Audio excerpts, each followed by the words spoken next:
संघाई सहयोग संगठन में पुतिन, शी जिनपिंग और नरेंद्र मोदी ने गर्मजोशी से क्या मुलाकात की कि अमेरिकी राष्ट्रपति डोनाल्ड ट्रंप को अब लग रहा है कि रूस और भारत को उन्होंने चीन के हाथों खो दिया है। लेकिन मुझे उनकी बात बिल्कुल समझ नहीं आ रही है, क्योंकि क्या कभी रूस अमेरिका के साथ भी था? फिर ट्रंप को क्यों लग रहा है कि उन्होंने रूस को खो दिया? क्या भारत चीन के साथ हो गया है? शुक्रवार को ही भारत के chief of defence staff general Anil Chauhan ने कहा कि चीन के साथ सीमा विवाद सबसे बड़ी चुनौती है। ऐसे में कई लोग ट्रंप की डिप्लोमेसी और भारत के प्रति उनकी समझ को लेकर सवाल उठा रहे हैं। और सवाल उठाए भी क्यों ना, क्योंकि अब तक जो कुछ हो रहा है वो बहुत कुछ बचकाना लग रहा है। अमेरिकी प्रशासन की तरफ से भी भारत के प्रति कई अपमानजनक बातें कही जा रही हैं। शुक्रवार को अमेरिका के वाणिज्य मंत्री हॉवार्ड लुटनिक ने ब्लूमबर्ग से कहा, 1 या 2 महीने में भारत बातचीत की टेबल पर आ जाएगा और सॉरी बोलेगा। भारत ट्रंप के साथ समझौता करने की कोशिश करेगा। इसके बाद ट्रंप तय करेंगे कि मोदी के साथ कैसी डील करना है।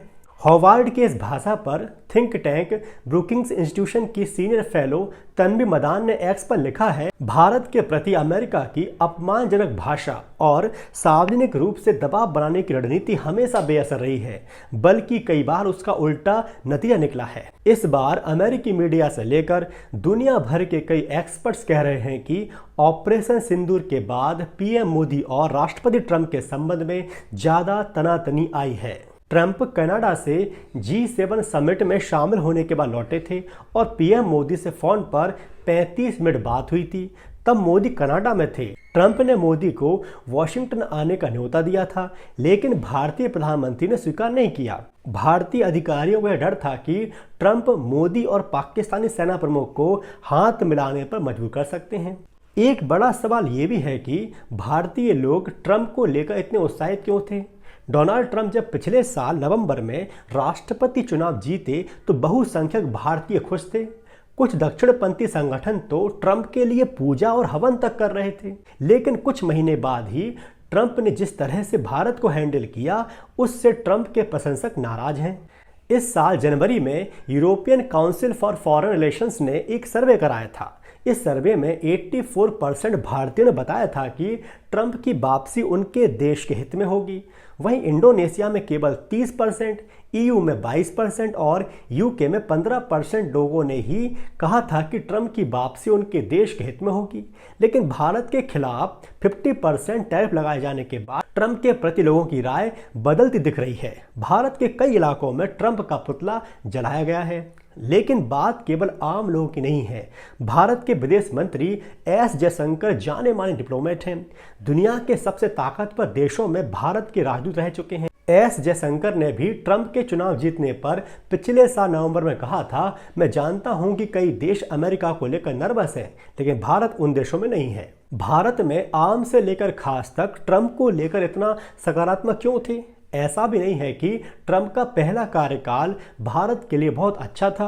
ट्रंप ने अपने पहले कार्यकाल में भारत को जीएसपी से बाहर कर दिया था। जीएसपी मतलब जनरलाइज्ड सिस्टम ऑफ प्रेफरेंस। इसके तहत भारत की कुछ वस्तुओं को अमेरिका का ड्यूटी फ्री मार्केट मिलता था, इसको हटा दिया गया था। ट्रंप ने ईरान से भारत को तेल आयात करने से भी रोक दिया था। ट्रंप ने अपने पहले कार्यकाल में भी कश्मीर पर मध्यस्थता करने की बात कही थी। क्या भारत ने ट्रंप का आकलन गलत किया था? किसी देश से कितनी गर्मजोशी है, इसका पता तो सरकार के स्तर पर इंगेजमेंट से ही लगता है। अमेरिका में हाउजी मोदी हो रहा था और गुजरात में नमस्ते ट्रंप। ये भी बताया जा रहा था कि प्रधानमंत्री मोदी के राष्ट्रपति ट्रंप से निजी स्तर पर बहुत अच्छे संबंध हैं। जब ट्रंप से भारत की सरकार को बहुत दिक्कत नहीं थी तो जनता भी नकारात्मक क्यों रहेगी? लेकिन किसी को अंदाजा भी नहीं था कि अमेरिका भारत के खिलाफ 50% टैरिफ लगा देगा। हमें यह भी समझना होगा कि बात केवल टैरिफ और रूस से तेल लेने भर की नहीं है। अब मामला व्यक्तिगत हो चुका है। दुनिया समझ चुकी है कि ट्रंप को शांति का नोबेल सम्मान चाहिए। ट्रंप चाहते थे कि भारत युद्ध विराम का क्रेडिट उसे दे, जबकि भारत ने इसको लेकर साफ मना कर दिया था और इसमें कुछ गलत भी नहीं था। भारत के प्रधानमंत्री ने जो किया वह भारत की विदेश नीति के मुताबिक ही है, लेकिन ट्रंप ने इसे पर्सनल ईगो का सवाल बना दिया है। भारत की फॉरेन पॉलिसी पारंपरिक रूप से गुटनिरपेक्ष रही है। ट्रंप ने जिस तरीके से संबंधों को एक झटके में खत्म किया, वह भारत के भीतर राजनीतिक रूप से हंगामा खड़ा करने वाला रहा है। ट्रंप ने तेजी से बढ़ती हुई भारत की अर्थव्यवस्था की तुलना रूस की अर्थव्यवस्था से करते हुए उसे डेड कहा था। और हाल ही में राष्ट्रपति ट्रंप ने ट्रुथ सोशल पर चीनी राष्ट्रपति शी जिनपिंग, रूसी राष्ट्रपति व्लादिमीर पुतिन और भारत के प्रधानमंत्री नरेंद्र मोदी की तस्वीर पोस्ट कर लिखा है, ऐसा लग रहा है कि हमने भारत और रूस को संदिग्ध चीन के हाथों में खो दिया है। दरअसल पीएम मोदी 31 अगस्त से 1 सितंबर तक SCO संघाई कोऑपरेशन ऑर्गेनाइजेशन समिट में शामिल होने चीन गए थे। इस समिट में रूसी राष्ट्रपति पुतिन भी शामिल हुए थे और वहीं इन तीनों की गर्मजोशी से मुलाकात हुई थी और उसको देखकर अमेरिकी राष्ट्रपति ने यह तंज कसा है। ट्रंप के लिए कोई भी रिश्ता पवित्र नहीं है, उनके लिए सौदेबाजी ही मायने रखती है। प्रधानमंत्री मोदी को लगा था कि वह ट्रंप को प्रभावित कर लेंगे, वहीं ट्रंप को भी प्रशंसा पसंद है, लेकिन आखिरकार यह पर्याप्त नहीं है। लंबे समय से भारत की विदेश नीति रणनीतिक स्वायत्तता के सिद्धांत पर आधारित रही है, लेकिन ऐसी स्वायत्तता की कीमत भी चुकानी होती है और हम इसे देख भी रहे हैं। ये टैरिफ याद दिला रहा है कि भारत के प्रभाव और अर्थव्यवस्था में मजबूती आई है, लेकिन रणनीतिक प्रासंगिकता इस हद तक नहीं बढ़ी है कि अपने हिसाब से हर फैसला कर सके। लेकिन बात केवल ट्रंप के आकलन में भारत की चूक की नहीं है। कई लोग मान रहे हैं कि ट्रंप भी भारत को समझने में चूक रहे हैं। दरअसल चीन के राष्ट्रपति शी जिनपिंग ने 2020 में जो गलती की थी, वही गलती ट्रंप करते दिख रहे हैं। ट्रंप भारत को एक छोटे देश या एक छोटी शक्ति के तौर पर देख रहे हैं और उसी तरह पेश आ रहे हैं।